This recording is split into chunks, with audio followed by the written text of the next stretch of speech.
Hello and welcome back to Continental Club, where we discuss the hottest topics in European football. Joining me as ever, it's Patrick Van Straten, and back from holiday, it's Michael McCubbin. Welcome back, McCubbs. Did you have a nice time, McCubbs? I did have a nice time, yeah. Where did you go? Went to Spain. Oh, lovely. Yeah, you spent quite a lot of time in Spain, didn't you? So, yeah. It looked wet and then recovered. It did, yeah. Floods on the Tuesday and then nice. And then sunny sunny Spain arrived. Well, good. we will be Stomach covering... is gurgling, Dukes. Yours is? Yeah, it's all over the shop. Don't know what's going on. I'm hungry. We'll bring down some snacks. Can we actually do that? That'd be great. We are going to be talking about sunny Spain, but we're also going to be talking sort of a general look around Europe, because at the moment there's a lot going on. So Man City are obviously not winning the Premier League, and that sort of trend of the favourites not winning their league at the moment is sort of going on throughout Europe, obviously. So Bayern aren't top, PSG are only top on goal difference, Barcelona aren't top, Ajax and PSV aren't top in Holland, and Benfica are on top in Portugal as well. So it's pretty much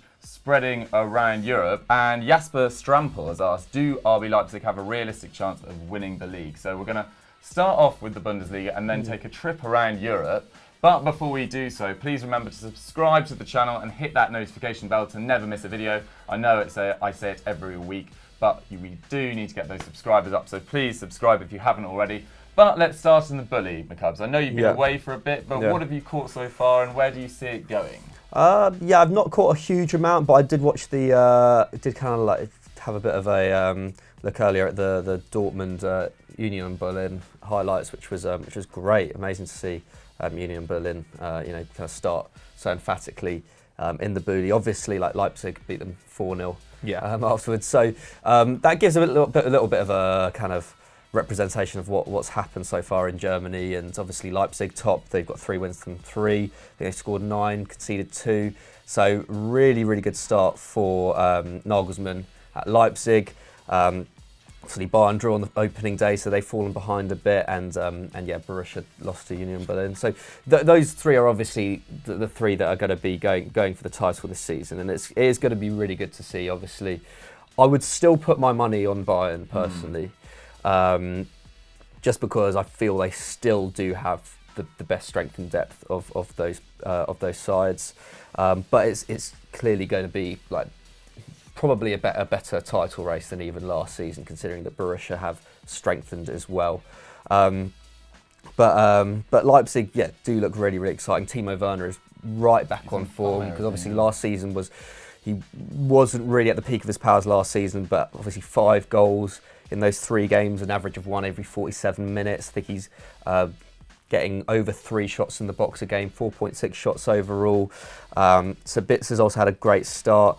And Kunku got a goal with his first touch. He looks really, really exciting. And I think there's this team with obviously Nagelsmann, who has, probably been the best young manager in the league for a few seasons now, coming in to a squad which has generally stayed together fairly well. They've not sold really any of their stars over the last few years, or at least not sold more than 1 or 2.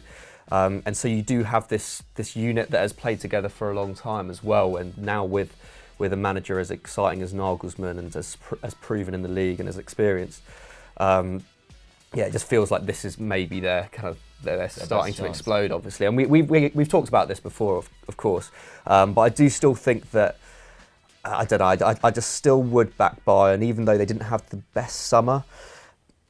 Lewandowski is just still on ridiculous form. I think he's averaging a goal, every 40 minutes or something, or 35 minutes at the moment, which is, just stupid. Obviously, it's only been like 3 or 4 games, but and also I feel like the signing of Coutinho as much of a kind of panic buy as it was, I think it did save their summer a little bit. Obviously, they couldn't get that goal-scoring winger. They got in Perisic, who will plug a gap in a way for 1 season, no longer. But acquiring a world-class attacking midfielder is always going to be, should always be a positive. And I just think they still have that strength, and especially if Lewandowski stays fit, as he has done for 5-6 seasons. Always has had an amazing injury record. I just feel like he'll just far them to glory. Well, he looks in frightening form in that game against Mainz. And also they've looked, he's managed to blood all 5 of his main summer signings, I think. Pavard started really well, Luca Hernandez likewise, and Cousin got some minutes the other day. I know, Pat, you're a big fan of Cousin's. Yeah, I think he's a really exciting player.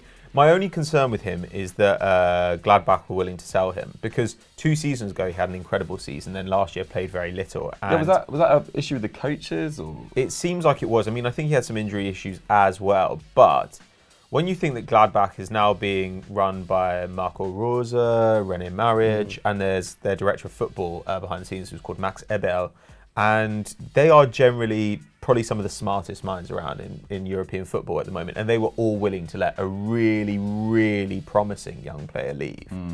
Then you kind of think maybe there is a serious attitude issue there. But on the other hand, I think often attitude issues can be solved by going to a big side where you're not a big guy. And so maybe now he's there. He's incredibly young. He's 20 years old, and his season at 18 in the Bundesliga was absolutely wild. I mean, big defensive numbers, a ton of dribbles. Last season in limited minutes was completing almost 4 dribbles a game from central midfield. Wow. And he's a great passer too. So I think he's a really interesting possibility for them in the future. But I don't know. I'm quite bullish about Leipzig, because Leipzig's attack looks great, and Nagelsmann's attack is always great. And like McCubb says, particularly the arrival of Nkunku is exciting for me, because I think, I'm not seeing an attack that's so reliant on Timo Werner anymore. Nkunku looks like he's going to be incredible. And so far, their defence has not been that spectacular, which makes me think that once the defence really clicks, which I think it will, given the personnel, they could end up being truly great. Mukiele has looked sensational so far this season, playing on the right side of a back 3. I think he's currently completing like 10 tackles and interceptions a game, and he's a great passer. He's won all of his aerial duels. He hardly ever gets beaten on the deck. I mean, he looks like a really, really great player. And when you think that Konate is there, Upamecano, Orban, then on the left, as left wing backs, they've got Halstenberg or Saraki. Their options all over. Yeah, their options all over the squad are super exciting. And in midfield, they've still got Tyler Adams to come back. So I don't know. I think that they'll go from strength to strength. And Bayern to me, their season's really dependent on how fit Lewandowski is. Like, if Lewandowski's fit all year, then they'll probably be really good.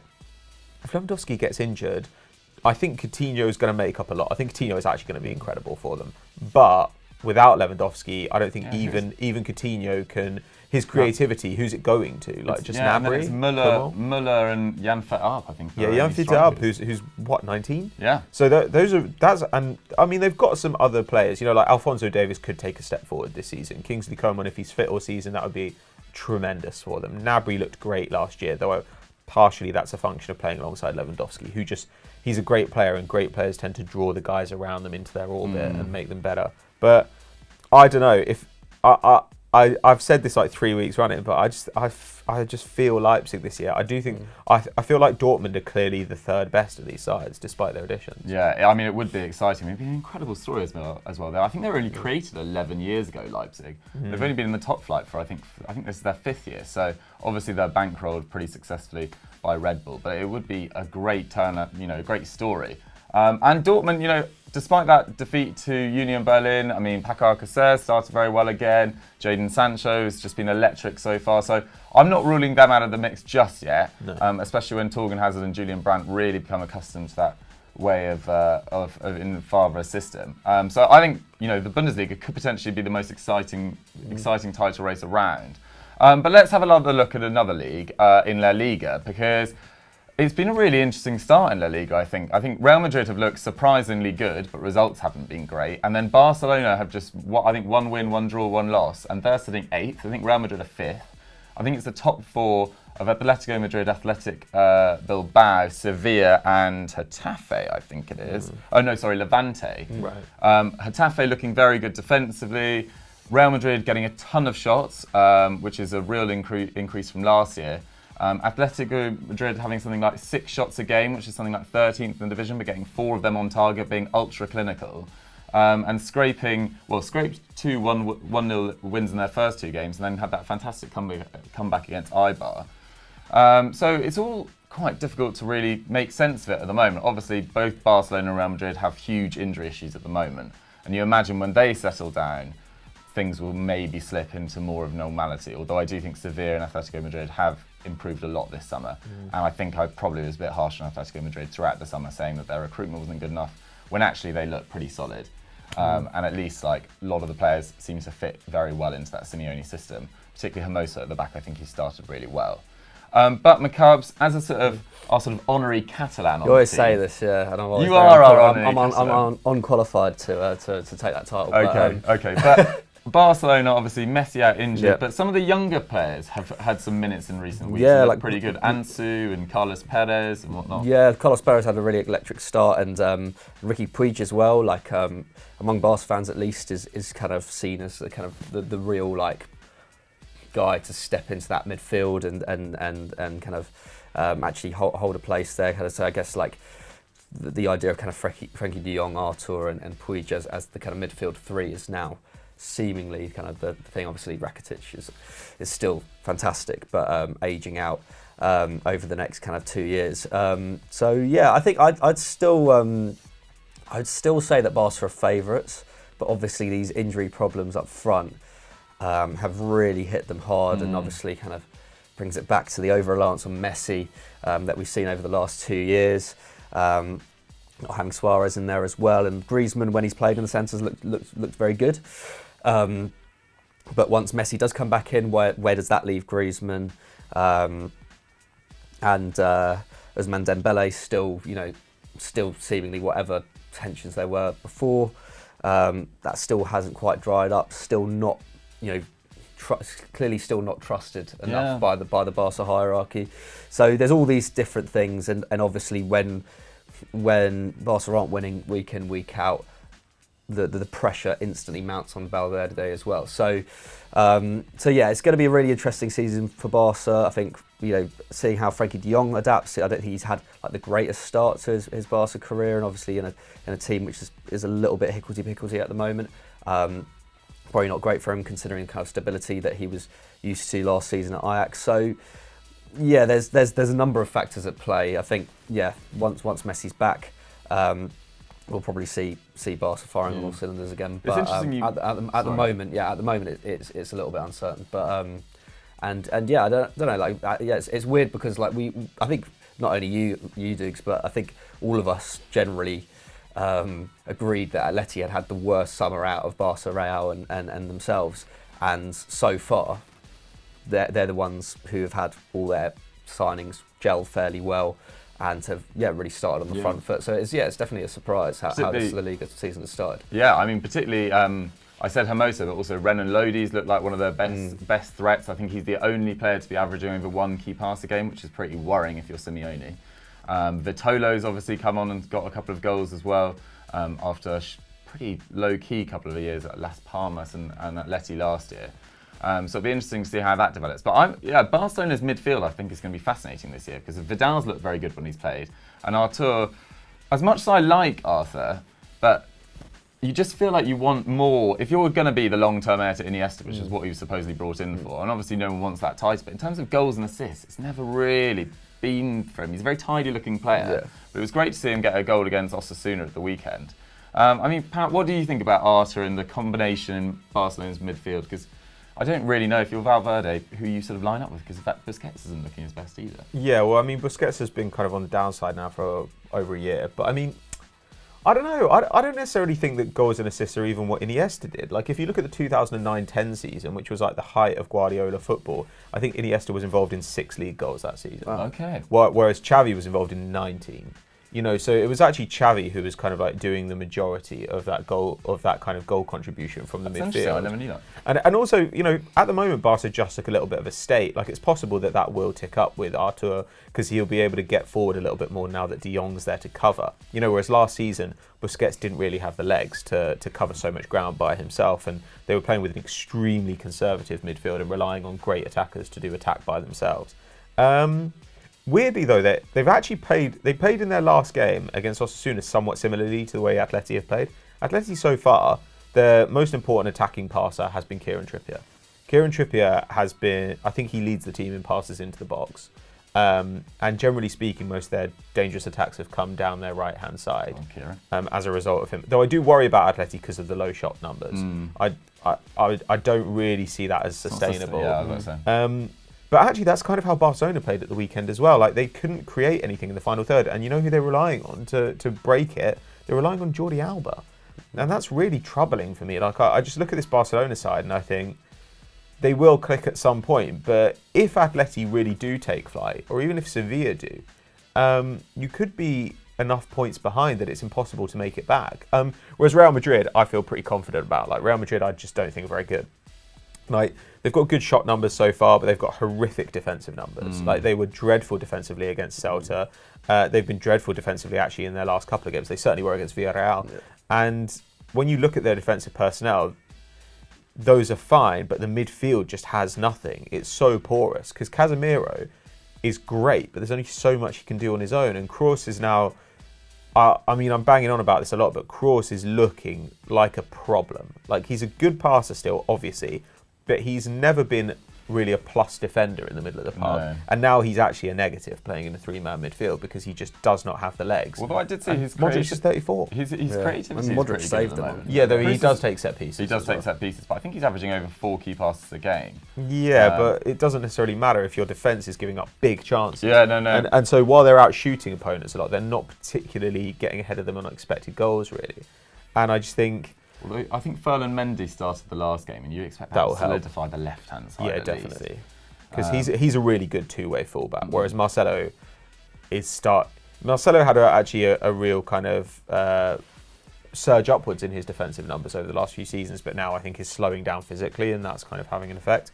But yeah, to me, the concern is how they solidify the middle of the park. Either that, or they're just going to have to outshoot people every week, and it looks like teams in La Liga are capable of dealing with that. So I find this league, I think this is actually probably the hardest to predict of all the leagues. I agree, actually. I agree. I think they've at least still got another 4 or 5 players out until mid to late September as well. And important players. Yeah, and you're really expecting Hazard, who was told he was overweight, to really hit the ground running effectively. Yeah. Because at the moment it's still being very heavily relied on Benzema and Bale, and at the moment they're doing a good job, but I don't think you want to rely on them for another whole year. No. I just don't also get what's going on with Jovic as well. I feel very sorry for the guy. Probably should have stayed put or gone somewhere else. I don't know how you can instantly be bought in for 60 million odd and then sort of not used effectively. So slightly worrying times there. But let's move on to Serie A, because obviously they've only had 2 games, so it's even harder to predict so far, or what's going to happen. Obviously Juventus and Inter probably looks like the standout teams, or at least they're top of the table. McCubs, have you caught any of Romelu Lukaku in an Inter Milan shirt? Not really much, but I've not really seen him actually playing. But obviously he's got 2 goals already. Clearly, very fancied by Antonio Conte. Seems to be fitting that system really well. Seems to be linking up quite well with like Lautaro Martinez as well, which is really heartening to see. And then that's pretty cool from an Inter fan's perspective. Like. How quickly they've dealt with the loss of Mauro Icardi, someone who they were so reliant on for a good 3-4 seasons. Seemingly being able to just fix that problem instantly, such a plus for Inter. Just means that everything else that Conte does with that side can kind of click into place quite easily. And obviously they've got two wins from 2, top on goal difference. Yeah, it could be a really exciting season for them, even if Juve are, overall the stronger side, and I don't know, but it'll be great if Inter can keep pace with Juve until Christmas. That battle between Sarri and Conte will be fascinating to see. Yeah. I think like two very distinct systems, kind of going for the title. I think that'll be great to see. I think Inter's recruitment throughout the part was just really impressive. To get rid of, I know you wouldn't ideally get rid of Icardi, but you had to with the situation. Icardi, Nainggolan and Perisic in the summer, bring in the likes of Lukaku, Barella, Sensi, who's looked awesome so far, Lazaro as a right wing back, Godin. They've just sort of improved throughout the whole area, and you can now see a really distinct sort of who's going to play where as well. And it's just really exciting for Inter Milan fans. And Lukaku is going to bully a lot of defenders in that league, and hopefully not have to put up with so much, disgraceful racist abuse that we saw on the weekend as well, which I've been having numerous arguments with people on Twitter about. I don't know why I'm solely the defender of Romelu Lukaku, but some people just sort yourselves out. Pat, early days with Juventus. Yeah. But what have you made of them so far? It's obviously sort of 2 very different wins. scraped against Parma and then a thriller against Napoli. They look pretty impressive so far, I think. Higuain in particular has been incredible through the first couple of games. But fantastic. I don't know, like the really impressive thing about them is that we were saying, they've rebuilt the midfield so that Sarri can get the best out of them. We can see how Pjanic and Rabiot and Ramsey and then all the other guys around the squad, how they're going to come together in a midfield kind of similar to the one he had at Napoli. That's going to work perfectly.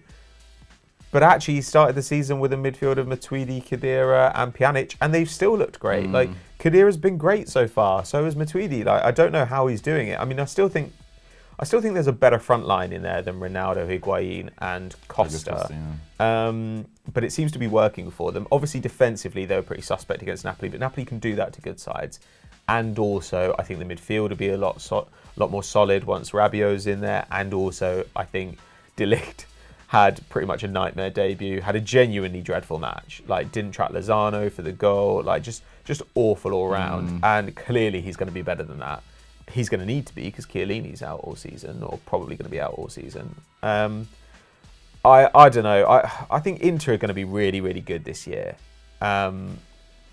But we don't yet know if they're going to be as good as they've looked through the first couple of games. And I still look at that Juve squad and think, if they're this good without their signings integrated, they're going to be pretty good with them in. So, I don't know. I still think that this is going to be a Juve season, but Inter are going to be pretty close. My only criticism of Juve is they probably should have sorted out their outgoings a bit more. We've seen that Emre Can and Mandzukic have been left out of their Champions League squad this week. Dybala, I think he probably should have been got rid of. If you were prepared to get rid of him, do it, because I think there's just so many issues in that potential front line now. There's so many options. Obviously, don't get rid of Dybala, but unless you have to. But there was a story that PSG offered 120 million, which I think is probably quite a good price for him at this moment in time, at least. And then you've got two unhappy people in Mandzukic and Emre Can. And he gave quite a forthright interview, Emre Can, this week, being like, I was told days before that I was going to be in the squad for the Champions League. I performed so well in the competition last year, and now I've been hung out to dry. So I don't know who that to blame is. Maybe it's not Sarri, maybe it's the directors or whatever, but potentially some rumblings of discontent there already, which is going to be interesting to monitor. To me, this is the downside, though, of like what we always say is really clever with Juve, which is that they pick up like aging stars on free deals. Like the downside of that is you have to give them big wages, and then it's really hard to move them on. So this summer they were looking for pretty decent money for Matuidi. You're not going to get it. Like they were looking for. I think they were willing to cancel Khedira's contract supposedly. But it's really hard to move on guys like Mandzukic, Matuidi, Khedira because they're old and they're well paid. And that was why I think I actually think in an ideal world they probably would have kept Luca Pellegrini, but instead he's gone back on loan to Cagliari. I think they would have kept Demiral or maybe Romero, but instead they had to send them out. Or did they sell Demiral in the end? No, Demiral stayed, I think. Oh, he did? Well, they had to send Romero back, and maybe that was always the plan, but it kind of looked like it was a little bit like, oh my God, our squad is huge. And Moise Kean as well. I don't think that in an ideal world they want to sell him either. But they have to, because like you say, they've got...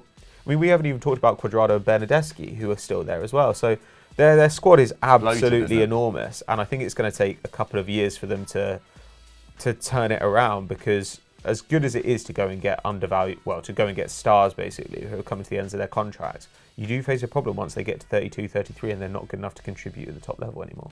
Fair. Well, that's our Serie A roundup. Let's quickly do Liga. No disrespect to Liga, but it's quite difficult to make head or heel of it at the moment. There's four teams stuck on 9 points. Not stuck on 9 points, 3 wins out of 4. PSG, Rennes, Nice and Angers, which is quite a surprise. But the big story of this week in Liga, Macubs, is Icardi going to PSG. Yep. Are you a fan of this move, or do you think there's potential for too many egos in that dressing room? Potentially, to be fair. Me and Hamill covered it a little bit on Hot Take. Go and check that out if you haven't already. But yeah, I mean, on the face of it, good signing in terms of what Icardi can bring to that forward line. Obviously, Cavani's ageing out a little bit, although his minutes per goal ratio last season was still excellent. But Icardi can be that focal point in the attack if Cavani's injured, or if Tuchel prefers to use Icardi there instead. But having said that, I was thinking about it. It's like you're bringing Icardi in could be a problem in the dressing room first of all, and also it's come off a summer where you've sold Nkunku to RB Leipzig. Timothy Weah's gone to Lille as well, and I completely forgotten his name, but who went to Leverkusen. Moussa Diaby. Moussa Diaby, yeah. So in the long term, it's like, well, you could have kept two of those players and kept on trying to integrate them into the side. Yeah. Icardi feels like a bit of a quick fix, and it could be great, but it's still a risk, isn't it? It is still a risk, and obviously he's not on a permanent, is he? It's no, not. It's a loan.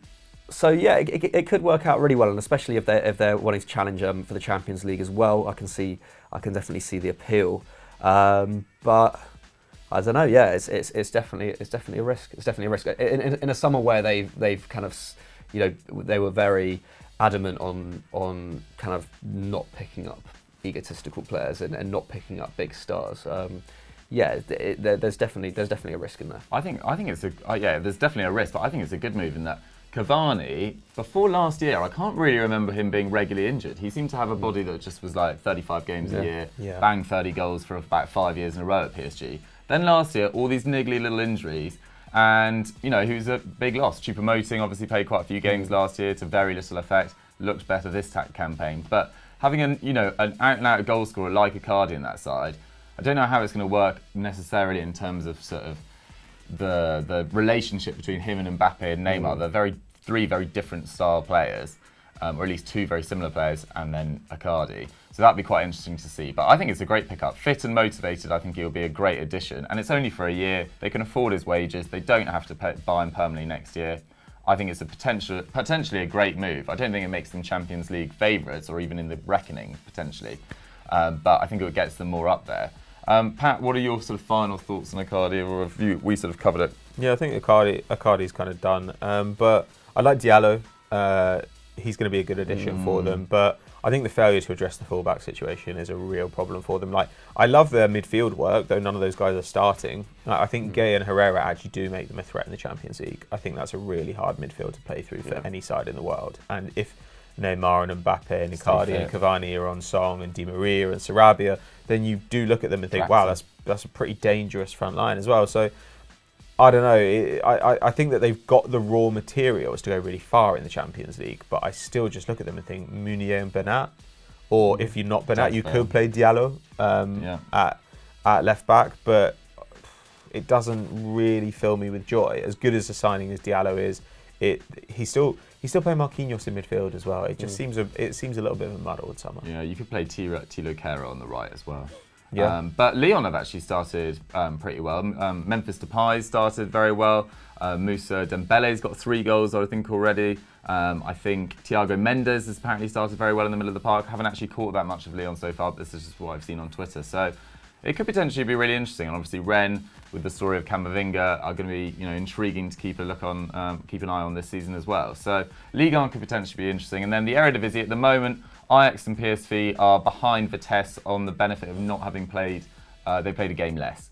And in Portugal, there is someone completely random beginning with F who's winning the league. I can't remember who. And Benfica are in second. So it's all going on in Europe. But if we had to say quickly, just round up of the big 5 leagues. Well, not the Premier League. McCubs, what are your predictions? Predictions, oh for the winners. It's really depressing because I feel like, as this conversation has gone on, I've kind of worked out in my head that probably the same old teams are going to win it. And Man City will probably win the Premier League, which will mean that I think for the first time ever, Europe's top 5 leagues will have been won by the same team for 3 seasons in a row across the board, which would be pretty nuts. But yeah, so I'm going to be really boring and just say that. Although there's no doubt about it that it will be the most exciting, I think, across all the leagues. There will maybe be probably maybe France or maybe Italy will end up kind of reverting to the usual. But at least 2 of the 3 of Italy, Spain and Bundesliga. Okay, really exciting. Maybe a potentially more interesting question. Which one do you see as being the closest, and which one do you see as being the biggest gap? I think the Bully will be the closest. I do think the Bully will be the closest. La Liga will be really interesting as well. But again, you can maybe just see like a Barca or just kind of by Christmas, edging out in front and staying there. But I think the Bully will be fantastic. Pat, closest and furthest away in terms of gaps? Furthest away will probably be Ligue 1. Yeah, I think potentially even the Premier League. And the closest will be the Bundesliga. I'm still gonna go for Leipzig. Really, yeah. I think the Furthest away, I also agree Liga, but I think the closest might actually be La Liga this year. Yeah. I think there's 3 teams with plenty of flaws in there. So yeah, that's our take on Europe's big 5 leagues so far. Is it the end of domestic dominance? Probably not. But yeah, that was our 20-minute or so discussion. Let's move on to quick-fire questions. So there's no big match preview this weekend, obviously, because it's the international break, but I hope you're all looking forward to England, Bulgaria and versus Kosovo, I think, which is on Tuesday. Huge games. Just realised as well that the top of the Liga NOS is a team called Famalicão. I had it in my notes, but I couldn't find it. I think they were promoted last year because they don't have a picture on Google. So best of luck to Famalicão in their title chase. But we're going to go to @Devoc King's question. What was the weirdest piece of transfer business from this summer? Now, Pat, McCubbs kicked us off in the last section. What's your weirdest piece? Weird. Okay, so it can't just be stupid. No. Something generally a bit spooky. Because I feel like there were loads of... Wow. Fekir to Betis is a bit weird. Like, I think Fekir could have... Betis are fine, but they're not like all that. And I'm sure they offered him a bunch of money. But he went for so little as well. And we were talking about this off camera. Like, given that Leicester paid £30 million for Ayoze Perez, would they have not been better off spending €20 million on Nabil Fekir, who could be amazing? Like, he might arrive and just be one of the best attackers outside the top 6 easily. Like, so he might be injured all the time, but it's not really a big gamble. They spent twice that on or 1.5 times that on Slimani. Like, so I just 3 think years ago as well. Yeah, so I just think like. Come to think of it, Slimani to Monaco is pretty odd, but and Lamina to Galatasaray. But I don't know. It just seems really strange that nobody else thought, yeah, we'll take that. We'll take a punt on Fekir for that amount. Like, it's nothing. So, yeah, strange one. I get the one with Fekir. McCubbs, what do you think? I mean, just think about it now. Like Perisic to Bayern, it's a bit of a weird one. Like, very much a panic buy there, but also like Smalling to Roma, another loan, and probably like fairly risk-free, but still paying a decent amount, like decent chunk of his wages as well, and clearly not a replacement for Manolas. Just very much kind of a symptom of Roma not sorting out their defence at all, like this summer, or at least probably not doing enough to sort out their defence. Strange one, and also a strange one for United to prioritise the sale of Smalling and Darmian over Rojo and Jones, who clearly were far better candidates to leave Old Trafford this summer, I thought. They tried their best to get rid of Rojo, to be fair. Yeah, of course, but was 25 mil to Everton really going to be realistic? But but I don't know. It's actually difficult because I think we've generally tended to agree this summer that we've generally seen a real kind of up in the quality of kind of transfer business over the last 12 months, especially at, a lot of clubs who previously were a lot more kind of slapdash in their business. So it's actually quite a tough one to it's actually a really tough one to kind of pinpoint particularly bad or weird. Definitely, and it also wasn't the craziest window in terms of money spent as well. There was I think there was only about 2, maybe 4 or 5 deals above the sort of La Liga was really doing most of the work, wasn't it? Mainly La Liga. But the weirdest piece I thought was probably Ben Yedder to Monaco. I just thought it was a very weird move for him. A regular at Sevilla, played exceptionally well last year. I know they brought in Munis de Boer and they brought in Luke de Jong, so Sevilla could afford to let him go. But just don't go to Monaco. I just think that team is just in a sort of permanent sort of decline now. I think they're once again in the relegation zone after 4 games. Haven't really improved that much this summer.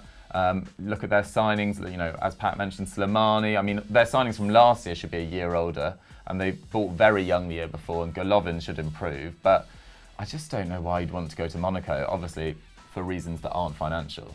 I thought that was a bit of a shame, really, especially when he was being touted. Well, I never think it was really thought it was on the cards, but for a move to United early doors, to end up at Monaco's just a bit of a weird one for me. But yeah, that's our take on the weirdest transfer pieces of business this summer even. We're only going to do one quickfire question because we were rambling on about the first part for ages and ages. But yeah, McCubbs, what would the good people, what should they go do now? They should go, obviously, check out Stat Wars. The new league season is well underway. I believe Joe Tomlinson has starting to hit a little bit of form, which we haven't seen in about 2 years.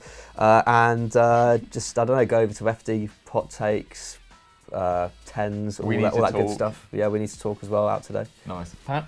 Subscribe and download our podcasts. Yes. We've obviously got Sunday Vibes Extra Time. That'll be out this Sunday. And The Game's Gone Mad went live last night. So download both of those. You lucky, lucky fans. 2 podcasts to dive into. Have a great weekend, guys. Bye.